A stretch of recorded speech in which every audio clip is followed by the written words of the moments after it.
வேண்டுதல் செய்தபோது கர்த்தர் அவன் சிறையிருப்பை மாற்றினார். யோபுக்கு முன் இருந்த எல்லாவற்றை பார்க்கிலும் 2 தனையாய் கர்த்தர் அவனுக்கு தந்தருளினார்.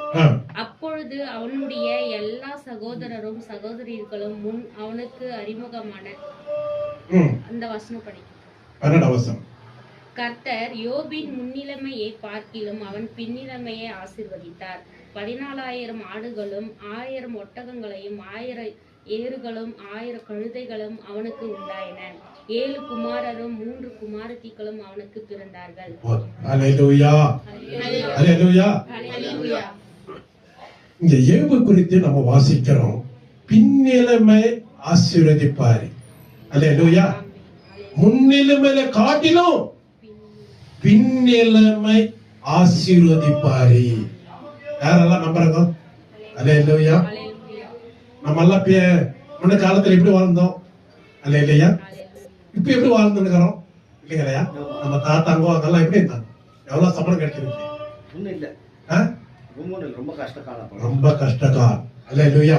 ஆனா கர்த்தருடைய வார்த்தை அல்லேலூயா முன்னிலைமையில காட்டிலும் பின்னிலைமை ஆசீர்வதிப்பாரு. நம்புறவங்க மட்டும் கரங்களை தட்டி தேவனை மையப்படுத்தலாம். நம்ம அல்லேலூயா, அல்லேலூயா. கர்த்தர் உன்னை ஆசீர்வதிப்பாரு. யோபுக்கு எத்தனை பேர் பசங்க? 10 பிள்ளைகள். நம்ம 1 2 வளர்க்கணும்ல இப்ப என்ன இருக்கிறாங்க? ரொம்ப கஷ்டம். அல்லேலூயா, அல்லேலூயா. சில பேர் ஒரே குழந்தை. அல்லேலூயா. ஆனா அந்த காலம் வேறு, இந்த காலம் வேறு. அல்லேலூயா. யோபுக்கு 10 பேரு பிள்ளைகள்.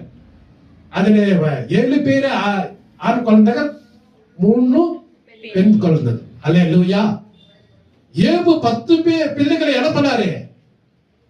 அல்லேலூயா. 10 பிள்ளைகளும் இறந்து போயிட்டாங்க. மிருக ஜீவிகள் இறந்து போயிட்டாங்க. எல்லாமே இறந்துச்சு.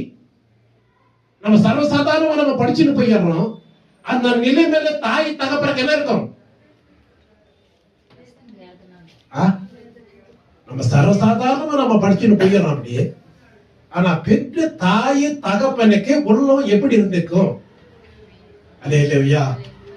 10 பிள்ளைங்க ஐயா எடுத்துட்டாங்கட்டு ஒரு யாருக்கார வந்து சொல்றாங்க, ஐயா ஒட்டகம் இறந்து போயிச்சையா, ஐயா ஆடு மாடுகள் எடுத்து போயிட்டாங்க ஐயா வந்து சொன்னாக்கா நாங்க என்ன செய்யுங்க? அல்லேலூயா. அந்த உள்ளம் எப்படி கதறும், அந்த வேதனை எப்படி இருக்கும்? அல்லேலூயா. கர்த்தர் என்ன சொல்றாரு?